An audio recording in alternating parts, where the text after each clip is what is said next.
Muslims, unfortunately, we don't agree on anything. And even when it comes to halal, we're frequently arguing about what is permissible and what is not. Even something as simple as food, which, normally it's quite unambiguous. But with technology that comes about, so I know there's this argument about how do you, when they have those automated slaughter lines, is that allowed? So they're slaughtering chickens instead of by hand. You cannot do this at scale, so you still need machines to do the slaughtering. So they pass them through the machines, and it's slaughtering. It's the machine that's doing the slaughtering, and there's like a loudspeaker that goes Bismillah in the background. And people are debating: is this allowed? Is this not allowed? And so this is troublesome.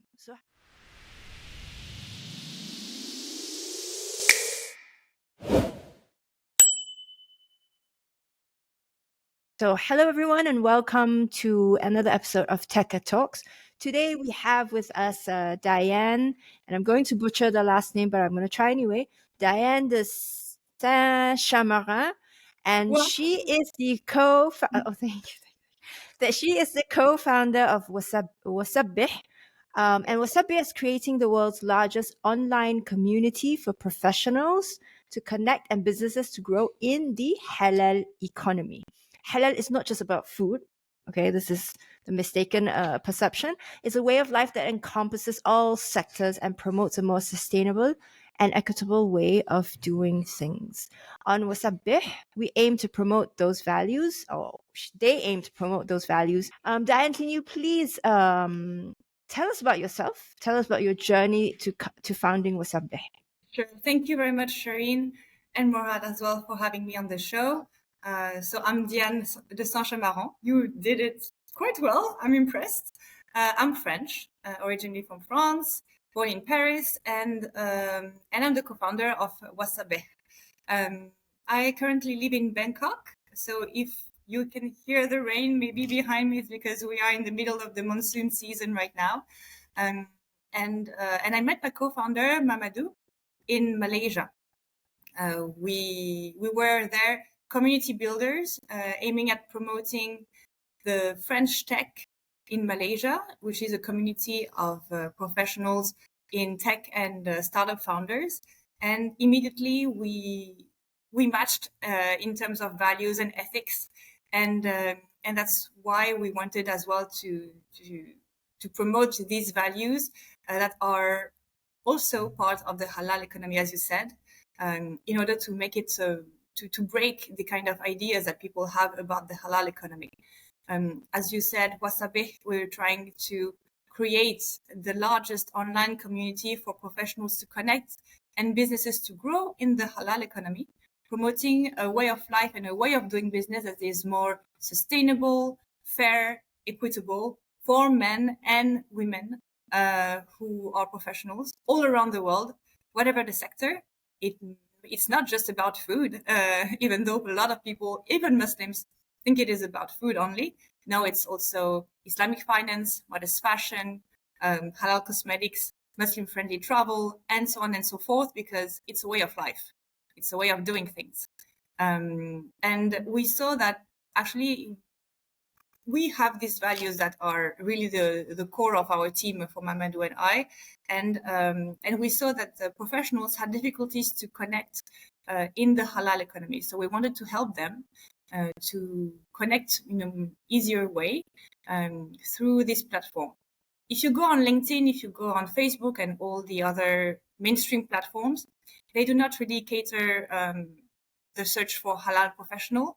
And it became even more complicated beginning of 2022 when both LinkedIn and Facebook, Meta, decided to axe sensitive targeting on their platforms. And among the sensitive targeting, you will find religious keywords like halal. So you cannot, it's more complicated even more complicated now, to look for professionals on these platforms. So that's why we created Wasabih, so that there is one platform where it will be easy for them to find vendors, suppliers, partners, certification agencies, and everything that they need in order to grow in the halal economy. So we appeal to Muslims and non-Muslims because a lot of professionals in the halal economy are not Muslims. For instance, one of the biggest food producer is Nestle, and Nestle is a conventional business. And a lot of people at Nestle are not Muslims, yet they promote halal products. And so we want to help all these professionals connect and be the reference, the point of contact if they need anything in the halal economy. So we also provide other actionable help on the platform, for instance, news about the halal economy, focus groups to discuss any matter related to the halal economy. We notably have a very active group on women in tech, Tech Sisters, it's called, for Muslimah and non-Muslim women who are in tech and want to grow in the halal economy particularly. Either they address a Muslim country, or their end consumers and customers are Muslims, or are people who share these values and are looking for halal services and halal products. We'll be right back after the break. Tekka Talks brings you stories from around the world that will help you understand how crypto and Islamic finance can change our lives for the better.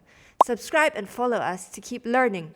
Great. Thank you so much for that introduction. So I guess the question that I have, or rather for the sake of the listeners, can you tell us a little bit about what constitutes the halal economy, number one? And number two, what are the major misconceptions that people have towards this concept called the halal economy? So actually, this is something that I've discovered recently when I was living in Malaysia.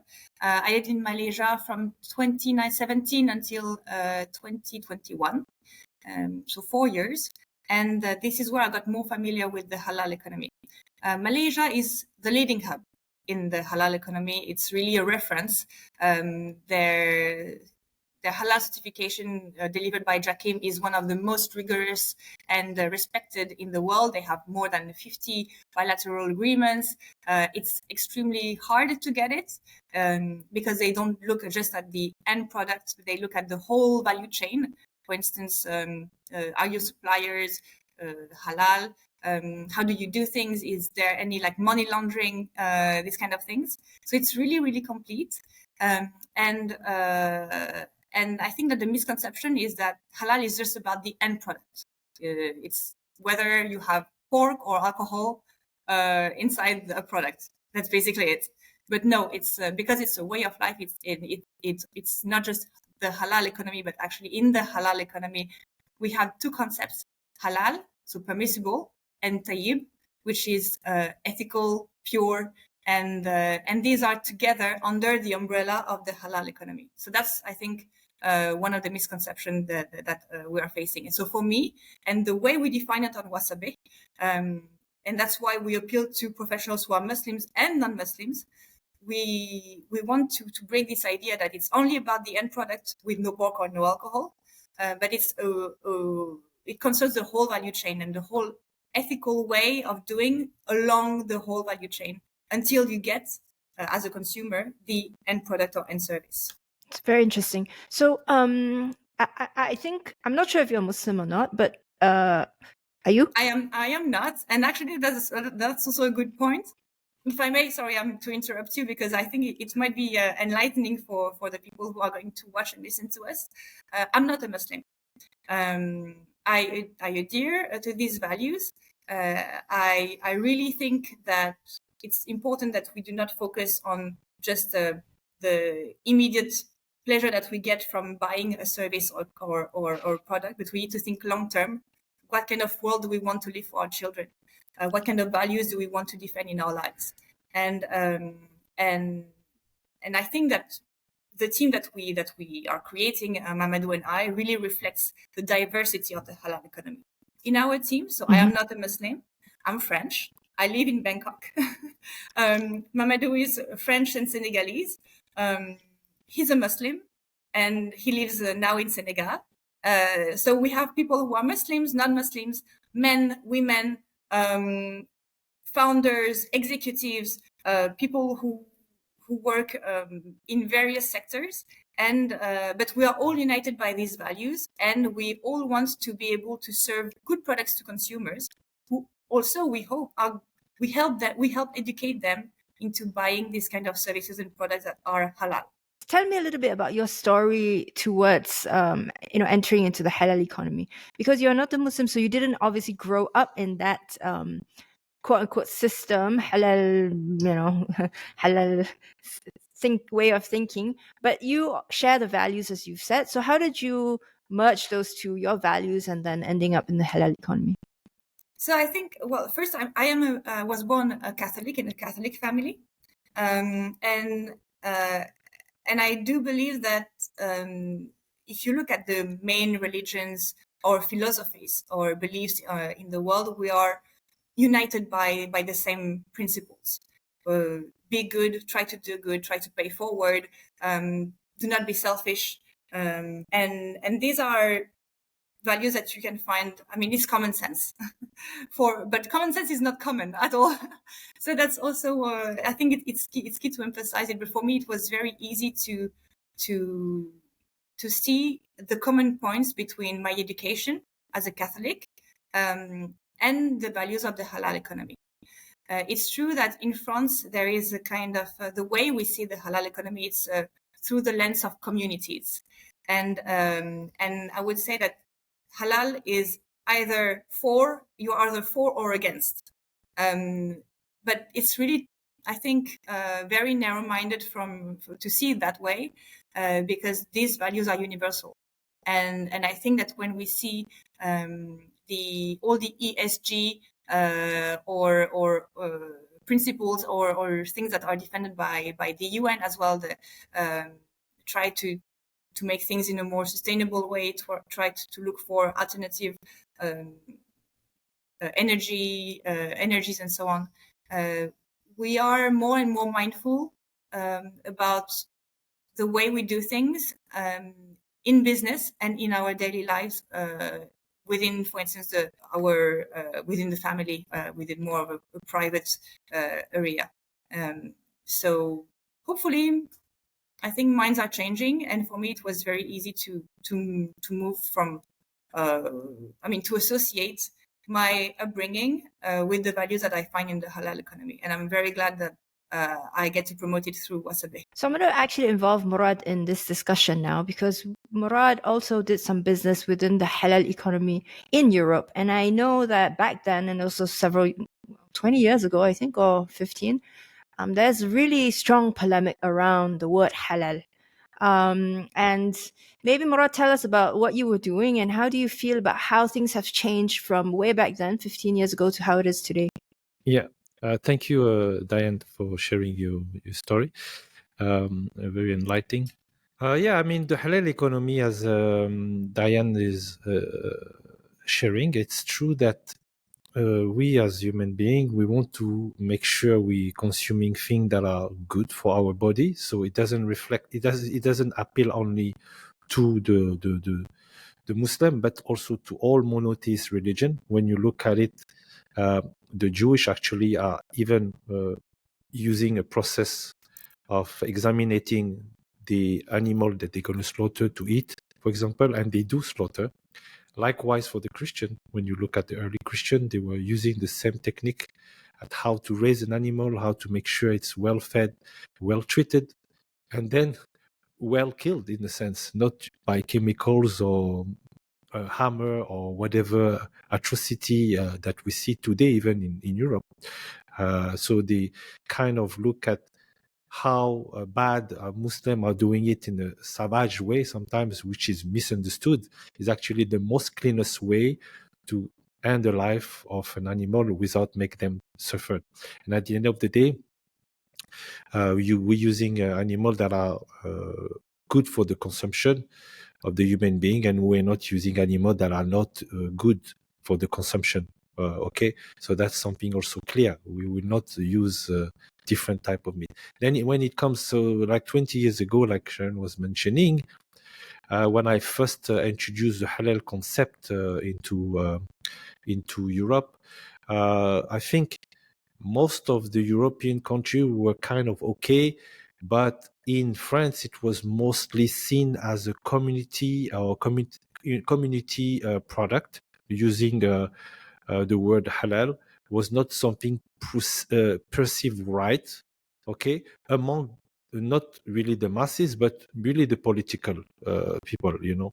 The masses, they could care less. The masses, they were like, wow, that's better, fine. And they would go and shop actually to a local halal butcher because the meat was better. And I was hearing it all the time from among my French friends. They're like, wow, I went to these butchers and the quality is there is good. And I feel, and then when they go into details, how well fed is the animal and so on and so forth with organic product, because it's all about the chain. Okay, that makes, you know, if you feed the animal with, I don't know, like gasoline cereal or whatever, you're gonna end up eating the wrong animal. In the halal concept, you have to make sure they need to eat organic stuff. So it was really political tools, I would say, to the end of a few. Okay, but the mass of the French people, they could care less, you know. Like I said, they were going for what is good for their body. Likewise, you would see the big players, Burger King at the time, KFC, and all those guys. You know, the like of Do Chicken. You know, they move completely the chain of production into a halal chain of production, because for them it was like better, the quality was better, and also they were appealing to both community, you know, and actually all community, you know, in order for them to do one line. And when you see the growing interest into the halal component with the growing of the population globally, that was making sense, because when Do was making chicken in France for the Muslim community and non-Muslim community alike, they were looking at the largest outside market, Middle East, you know, Southeast Asian market, asking for, even Africa, asking for halal chicken. So it was making economical sense for the French industry to actually move into that space. And they were really early in the game, to be honest. But the problem, they were not able to promote it as halal within the French market. That was it. So the feeling that I used to have, they were the first people actually to support the industry, to play with local certified halal players, to make it halal completely. So that was a bit of a struggle. Of course, you had a lot of bad players trying to make make some quick buck into the fast growing segment, which was at the time the meat and halal food industry. But overall, the market was able to adjust. The Muslim consumer and the French consumer were actually more careful on which brand they were going to use and which brand they were going to buy and identify. And there were a lot of great players. And that's why, you know, when I hear the story of Diane and Mamadou, bringing this transparent market of early adopters to the industry, and bringing relevant players to really connect the world, because it's really a global opportunity. It's not only at the French market level. It's amazing so to see that finally taking shape, I would say, you know. Yes, and what you said about the mindset is absolutely right. On our platform, we also have professionals who do not have yet any halal certified products or service, but they are what we call impact businesses. They are into green tech. They're into things that are more sustainable.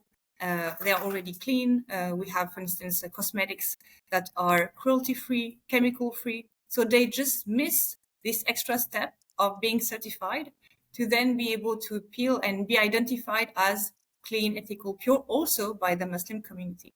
And something interesting as well that we can see happening in Asia is that in Taiwan, in the Philippines, that are not Muslim countries at all, some brands show in their social media, like for instance, Yakult in the Philippines, the drinking yogurt, says they posted a few months ago a post showing the halal certification to say, thanks to this label, you know that we do things the right way and it's good for you. It's good for the planet. And I think that I find it very interesting that the mindsets are shifting slowly, and hopefully that will also change the perception that some people may have about halal products and the halal economy. So this is actually very interesting that you're saying that, okay, now the word halal and halal certification has become a mark of quality. It's like a ISO 2000 something quality assurance. Now here's the problem. We'll be right back after the break. We believe that the financial system is broken and that our banks and insurance companies don't have our best interests at heart. We've built Takatan to help us get together as a community to save, earn, and access credit. Join us today and discover how you can grow your savings while helping others. Problem though, Muslims, unfortunately, we don't agree on anything. And even when it comes to halal, we're frequently arguing about what is permissible and what is not. Even something as simple as food, which, normally it's quite unambiguous, but with technology that comes about. So I know there's this argument about how do you, when they have those automated slaughter lines, is that allowed? So they're slaughtering chickens instead of by hand. You cannot do this at scale. So you still need machines to do the slaughtering. So they pass them through the machines, and it's slaughtering. It's the machine that's doing the slaughtering, and there's like a loudspeaker that goes Bismillah in the background. And people are debating: is this allowed? Is this not allowed? And so this is troublesome. So how do we, resolve these issues? Does halal certification work? And will people agree on halal certification, especially as we go global and scale? Well, we are not a certification agency ourselves, and I would leave that to experts. What I can comment on is the evolution of halal certifications, and I can see that, for instance, Indonesia is more and more integrating the whole supply chain into the way they are certifying products. Malaysia is already quite advanced in the matter. They took into account the whole value chain. Even if your supplier is in Europe or in North Africa, they are going to look at everything. I think that there is also, we need to trust these kind of certification agencies, but it doesn't mean that we shouldn't look for the best certification. So obviously there are so many certifications out there. For now, I know that the most rigorous ones are Malaysia and Singapore, and Indonesia to some extent as well. And with these three certifications, it's very easy to be able to grow globally and be recognized elsewhere and be able to export your products. And I think it's the role of the consumer as well to drive the change. Like, refuse to go for products or services that we believe are not ethical or not as good as they should be. But it's a two-way discussion. Definitely there must be an impulsion from the top, but it's at the end of the day, it's the consumer who is going to decide how to spend their money. Yeah, it's true. This thing is actually not as simple as it seems, because you mentioned health certification for supply chains, which makes absolute sense. And those things are actually, they're physical. You can track them, you can see them. But then you want to talk about now, how about something like Islamic finance? Those don't really have a certifying body. Most of the times they have Sharia boards and they have auditors. How about things like modest fashion? What counts as modest fashion? Travel, you say halal travel. Again, what is halal travel? So it's a big can of worms there, and I'm wondering what is your thought? What are your thoughts on this? So if I look at, for instance, I think travel is a very good example because it's one of the fastest growing part of the economy within the halal economy. Even during COVID, actually, domestic tourism has continued to grow within Middle Eastern and African countries, within Southeast Asian countries as well. So it's a very interesting example.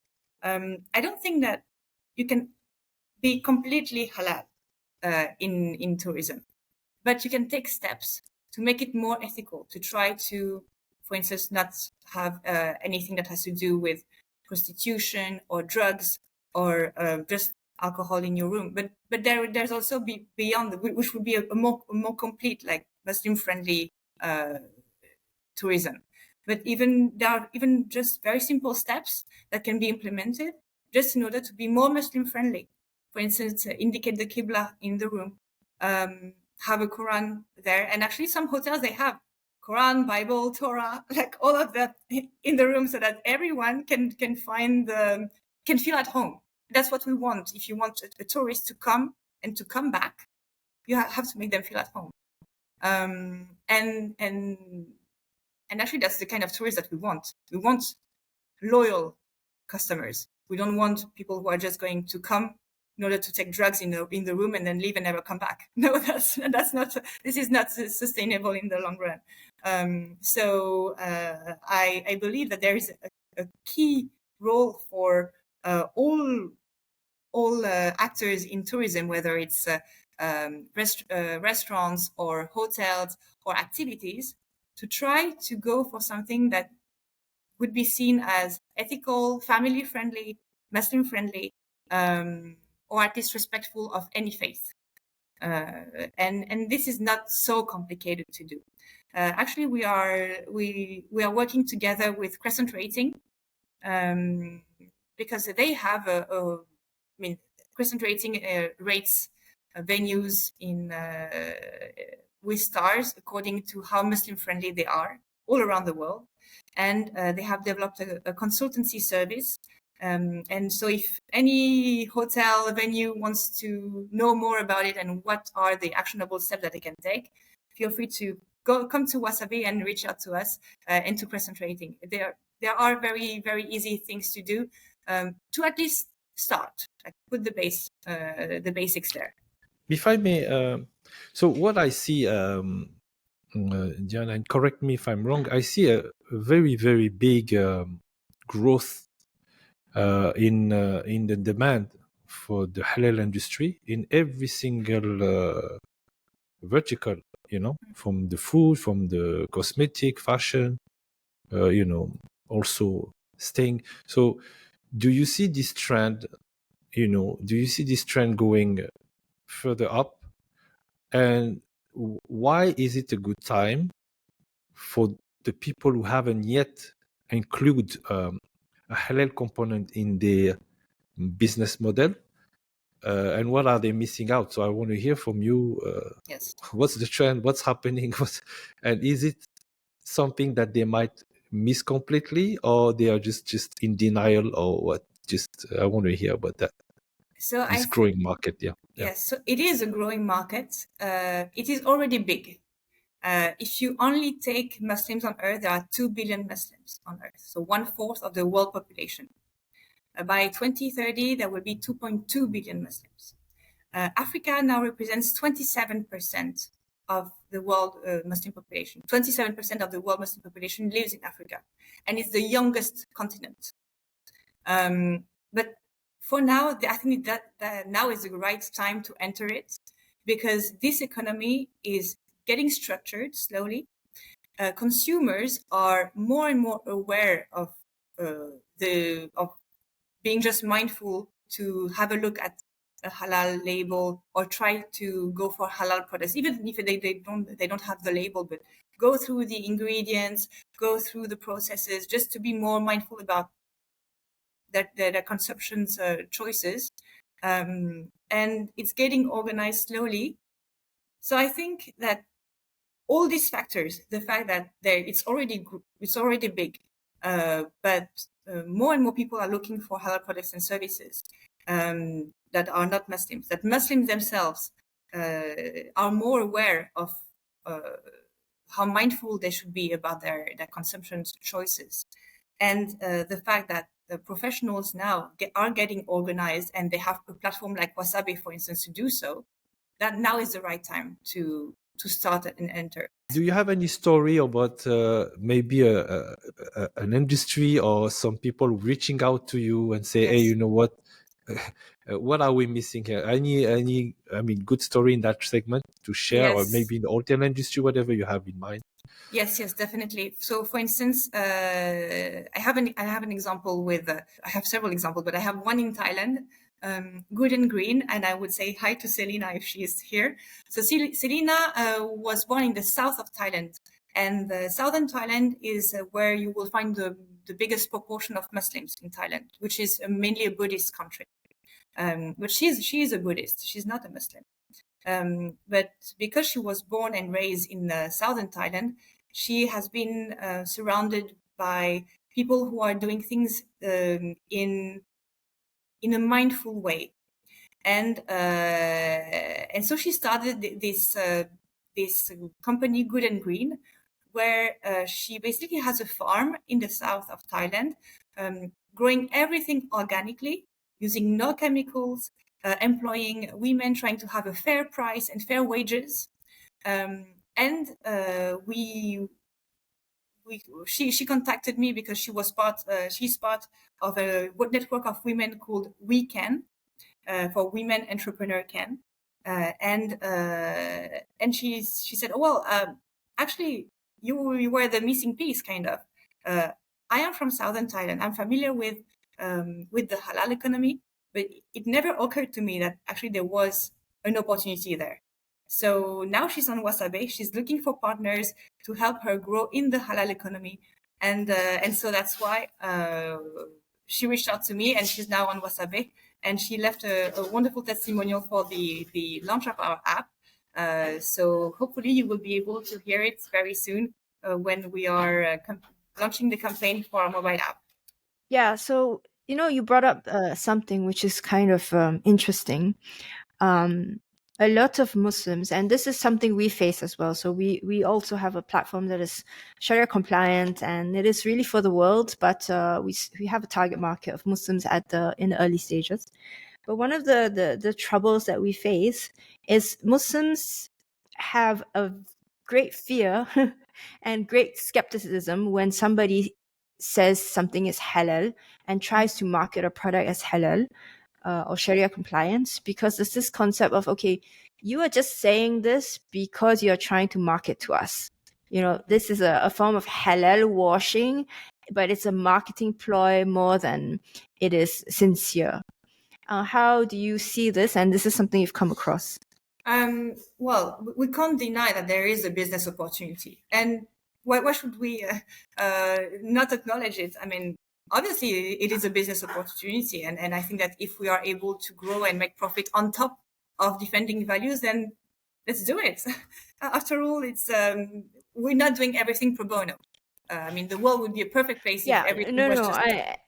It's not so much the profit motive. I give you an example, a more concrete one. So the banks, okay, so the Islamic banking, Islamic finance came traditionally from normal conventional banks who deal with very un-Islamic things. So they essentially say, okay, we are dealing with riba, interest, we are dealing with all kinds of things which are not permissible in Islam, but we're going to create this separate entity, balance sheet window, whatever you want to call it, which only deals with halal. Now, Sharia compliant finance. Yes. The problem with that is that as Muslims, we're like, so the money is mixed because money is not fungible. So it's like going back and forth. But you're telling me this is all Sharia compliant. There's a distrust immediately. Yes. And I think that you said it yourself in the first sentence that you said. It's backed by conventional banking systems. And as long as that's the case, obviously it is not trustworthy. And actually it's even not so interesting and not so interesting financially for the clients of these banks. Because as long as it is backed on this kind of capitalist system, you cannot avoid. You cannot do everything in the Sharia compliant way. So unless we are able to completely get out of that system and relaunch a new system, yes, it's going to stay controversial. But there are some initiatives here and there, notably through coins and cryptocurrency, because they are. So I know that there is a lot of debate whether it's Sharia compliant or not, but there are some coins, for instance, Islamic coin. I've met the founder several months ago, and they have a Sharia board, and they are completely out of the usual capitalist system of banking. So let's see.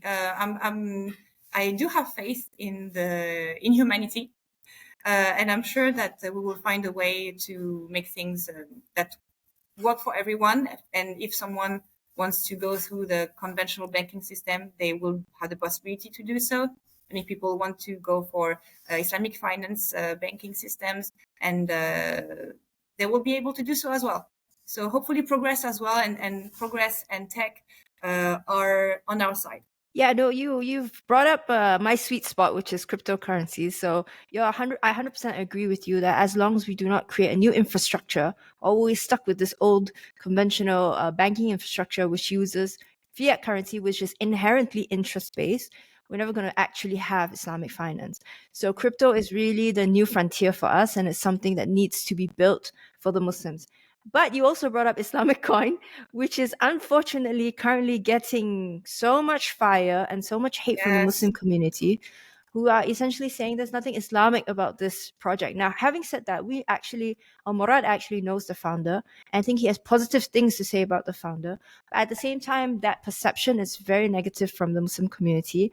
And this is an issue that Well, continues to plague us. I will not comment on the life or even differ on other people's project, because as long as I and personally don't do due diligence deeply, I try to stay away from the the media, social media are very quite fast to build or destroy the people in the same way. So again, I had a call, and as long as projects are not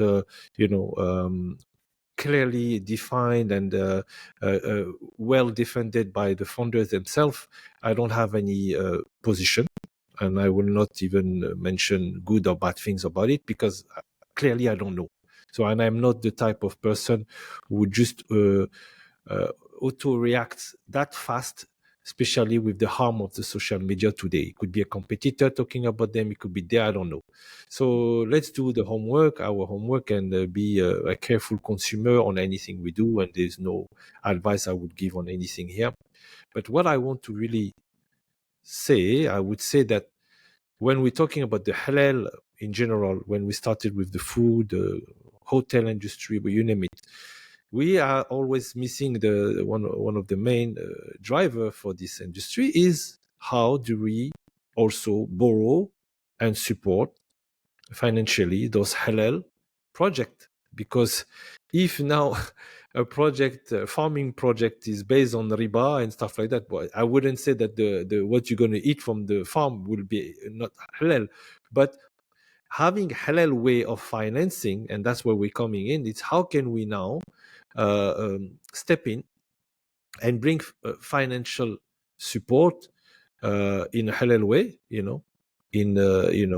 investing in halal project to help them grow. And that's one of the things. And as you guys were mentioning, we were talking about conventional banking, but now there's Islamic banking coming on board.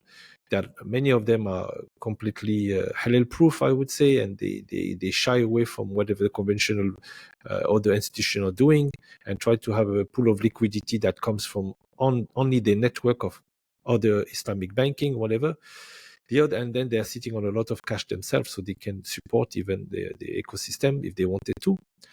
But now another interesting thing is like going into how we can leverage cryptocurrency to build ecosystem that will help finance those projects.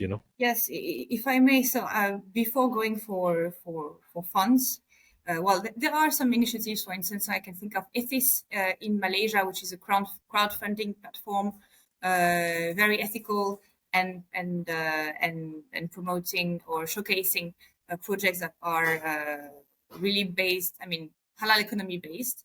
But before that, and that's for now how Wasabih has been growing. It's really with partnerships. And that's also why I think Wasabih is so important for halal professionals or professionals who want to enter the halal economy. It's the power of partnerships and the power of a community. Being able to find trustworthy partners, to be able to meet with people who are like-minded, just to inform yourself about what is going on in the halal economy. I think this is what makes the strength of Wasabih, because before going for funds, it's also about how do we grow together. How do I find someone who is an expert in the halal economy, which is a market that I want to enter? How do I get more information, maybe by attending a conference, a B2B conference, and we provide the list of halal B2B events and conference, whether they're online or on-site or hybrid on Wasabih. So we can already start with that, and then everyone has the freedom of choice, and importantly, we need to make a clear due diligence. And it's not because you work in the halal economy that you are trustworthy. And it's not because you are Muslim or not Muslim that you are trustworthy or not trustworthy. So it's all about our own responsibility as well as businessmen and businesswomen. So let's take this conversation back to Wasabih. I guess you mentioned that it is a platform to bring trusted parties together. Is there some kind of due diligence that you do on the people who join? And what are sort of the criteria that you're looking for them to be able to participate in this network? So yes, we ask them what is the level of, what do they want by joining the platform? Are they not yet, they don't have yet halal certified products or services, but they are curious about it? Are they experts? Are they potential event organizer, event exhibitors? So we ask there's several questions so that we can match them better. But again, it's not up to us to do the whole due diligence, because anyways, it's upon, you declare what you want to declare, and we're not going to control everything. Again, it has to be the responsibility of business people, and just like you would do in real life, and just like you should do as well on social media before giving all the information about your personal life and where you are with whom and so on, you have to be careful. And this is we are not going to replace the human intelligence. So let's be mindful and obviously, because we want to be able to promote the halal economy also to professionals and businesses who are not yet in the halal economy, but who are impact businesses who want to know more. And we're not going to shut the door to these businesses. Yeah, no, that makes sense. So do you think you will see yourselves in the role of helping people understand more about what halal is and what to look out for when they're doing their DD? Because the reality is we're trying to connect the non-Muslims who maybe don't understand, or they want to get into the halal economy, they don't know how, and people who purport to know. And so you have to give them the tools, or at least I think you would need to give them the tools to figure that out. Yes, and actually, it's so we are going to launch very soon our mobile app in September. We are rebranding our whole homepage, describing the values of the platform as well. In the app itself, there are some rules, community rules, like nothing completely weird or crazy, common sense again, and I don't think that in the future we will take this role of really doing the whole due diligence for people, but definitely educating them. And that's our role as a platform and as a brand, to continuously provide content that will help them educate themselves. Then up to you if you want to read or if you don't want to read. If you want to listen or watch, it's up to you. But I think it is important for us to be able to provide this kind of information to professionals who want to enter the halal economy. A quick question before. I wanted to know the use of blockchain into the halal industry as well. Have you ever come across any verification or even a blockchain solution when it comes to verifying whatever has been done and having like maybe a more trusted sources of outsourcing the connector that you're building, So I have not come across yet anything using the blockchain, but actually we are working on something. But I cannot talk about it yet, but we're working on something with partners. Come on, Diana, just give us some juice that we can be waiting for this to happen. Come on. How I mean, there are so many ways that progress and technologies can help us do things in a better way if it's properly used. So I think that the blockchain, by the fact that it's completely decentralized, can help us in terms of traceability. And that's what we want to leverage. I cannot say more. Good. And personally as well, I want to know about you personal. Have you been, do you have an exchange or a wallet, or have you tried, your friends, anybody trying to influence you to get into crypto? Or do you have crypto, or do you do anything in that space that you want to share? No, I don't. And to be very honest, I'm being extremely careful with what I do not know. And if I enter this crypto, or if I enter any new tech, I want to be able, like I would do, like for instance, if one day I want to invest in Forex, which I don't do yet, I'm just like you said before, I want to know what I am stepping into before I step into that. So for now, I am so busy with Wasabih and with our partners. We are going to be at Halal Expo Indonesia, with which we are partnering. So it's one of the biggest Halal Expo in the world, and they're expanding to B2B, and Wasabih will be there to support this B2B expansion with our business matching platform. So these kind of projects already takes so much of my time. Much of your time, yes, definitely. So yeah. When I have time, definitely there are so many things that I want to do, and looking more into crypto and how it can help in terms of promoting Islamic finance. This is something that really interests me. But for now, I do not know enough myself, so I will just refrain from saying anything. Very cool. So, last question. Outside of Islamic finance, food, and travel, which you talked about, what are some of the leading sectors or the high growth sectors in the halal economy you see today? Well, halal cosmetics in Southeast Asia and in Asia, I would say. Well, we know I am in Thailand, and it's a lot of things happen in terms of cosmetics, but South Korea as well, Japan as well. So I find it interesting that because it's cruel, I mean, all the halal cosmetics that I've come across, they have the Jakim or Sikot or some kind of label that really states that they are halal. And on top of that, they write that they're vegan, they're cruelty-free, they're chemical-free. And for me, I think it's something that more and more women are being careful of, how to be beautiful, but naturally, without damaging your skin, without damaging your hair, without damaging the planet with chemicals or pets and animals. So I can see a growing trend there, because more and more now people still want to look young and beautiful and want to feel good in their own skin. Whoever, for themselves, just to find themselves attractive in the mirror, and so I can see that it's a growing trend, and non-Muslims notably are very sensitive to this to these kinds of arguments. I can see that when it comes to food, actually, a lot of organic products now also go for the halal certification. I mean, beyond just the classical, I would say, halal food, this comes from already vegan brands or organic brands that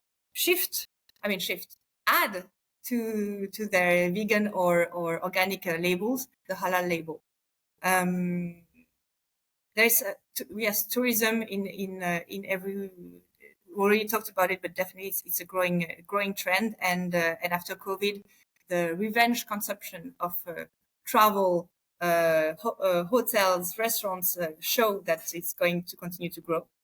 And with the Middle Eastern countries and North African countries as well. The middle class of these regions is growing. They have more purchasing power and they want to travel.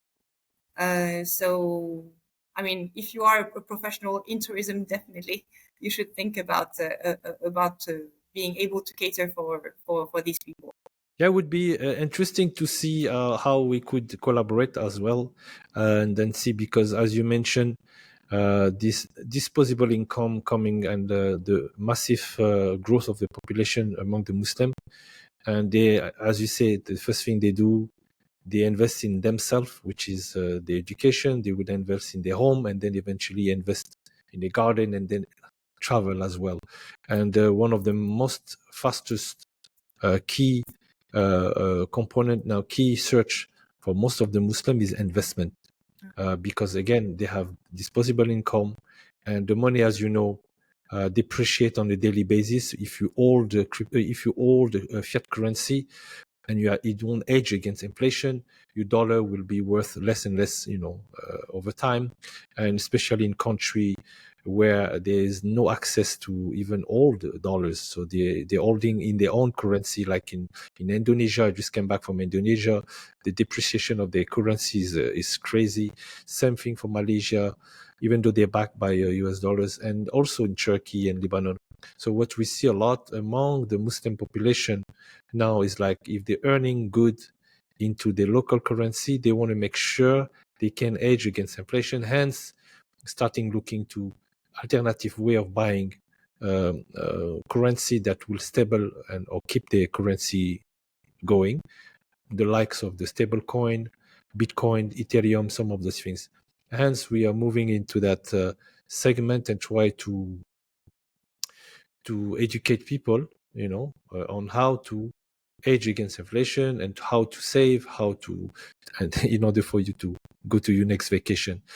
So having said that, happy to discuss. Happy to wrap up these things. I like Sharon to let you maybe say If I last may, thing on there. if Go I may, ahead. actually, there's another trend that we have seen because we also started to enter the African markets recently with Wasabih, and we're notably managing a Halal Pavilion at an event, and we see the growing interest of countries where you have a majority of Muslims, but they are not yet aware of what it means to choose halal products and services, or even to live a halal way of life.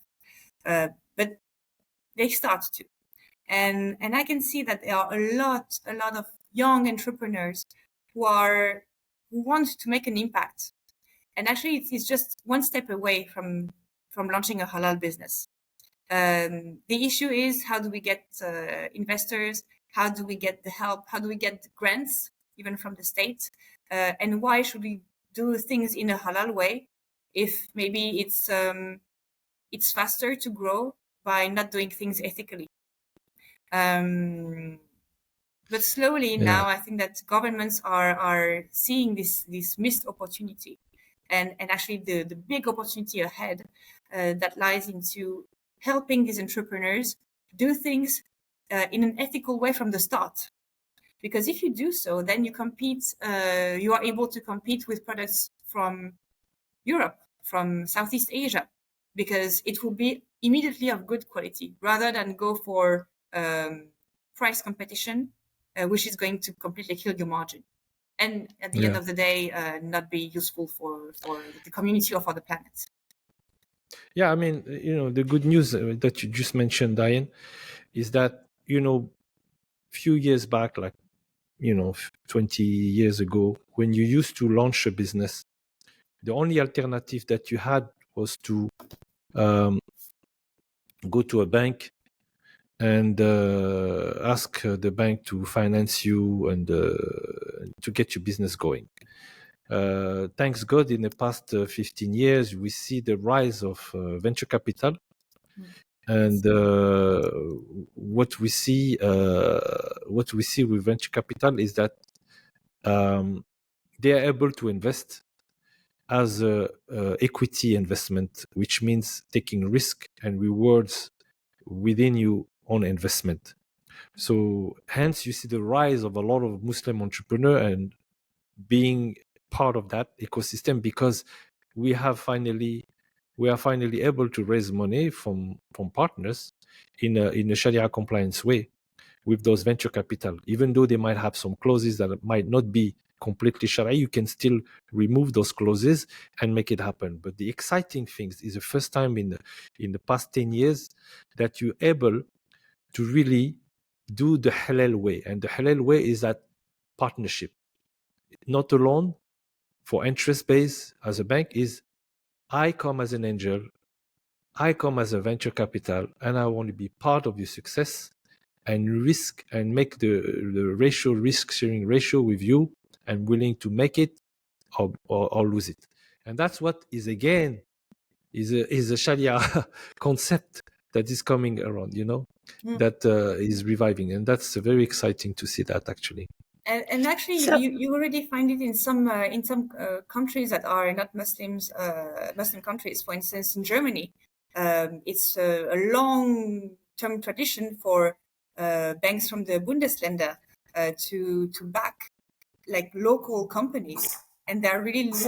I find it interesting that in, for instance, in Germany, and that's also why the number of SMEs, expert SMEs in the domain in Germany is quite impressive. Is because as long as people understand that actually it's not, I'm not there to just make money and that's it, but that there is a long-term play at stake, then people start to think differently. And that's also why I think that the new generation of VCs or CVCs that are more, not just silent partners, but who want to understand and genuinely believe in what they are funding, this is going to make a big difference, whether it's for conventional businesses or halal businesses. But obviously, if they really look into things and believe in the values that you are defending, just like our angel investors believe in what we are trying to build with Wasabih, then I don't see why it can't succeed. Yeah, very cool. Okay, just to wrap up, I wanted actually to touch on something I was hoping to hear, which was about modest fashion. Special shout out to this sister I just discovered. Her name is Saida Haq, and I think she's based in London, and they have she has this very cool streetwear brand. She's a niqabi like me, and they have these sort of hijab hoodies or something, or abaya hoodies or something like that, and they're launching something with Nike. So I thought that was super duper cool. So Diane, just give us tell us where we can find you guys. Wasabih, how do we join you if for the listeners who want to join you, and give us a little insight on how we can reach out to you guys. Yes. So for now, you can reach out to us on wasabih.com, and we are also on the traditional social media like LinkedIn, Facebook, and Instagram. Wasabih. So the way you write it, it's WASABIH, like the Japanese wasabi, which is also a reminder that the halal economy can go up to Japan. It's not something that is only for the Arabic Peninsula. And we are soon going to launch our mobile app, which is developed in partnership with Islamic Finder, which is a website, islamicfinder.org, based in the US, but they have millions of subscribers and monthly unique visitors from all around the world. So thank you, big shout out to them for helping us in developing our mobile app. And so stay tuned on our social media or on wasabih.com for the big launch of our mobile app very soon. Thank you so much for this. Congratulations. Yeah, and thank you. It was a pleasure having you, and keep it up. It was great having you, and looking forward to hear from Mamadou one of these days as well.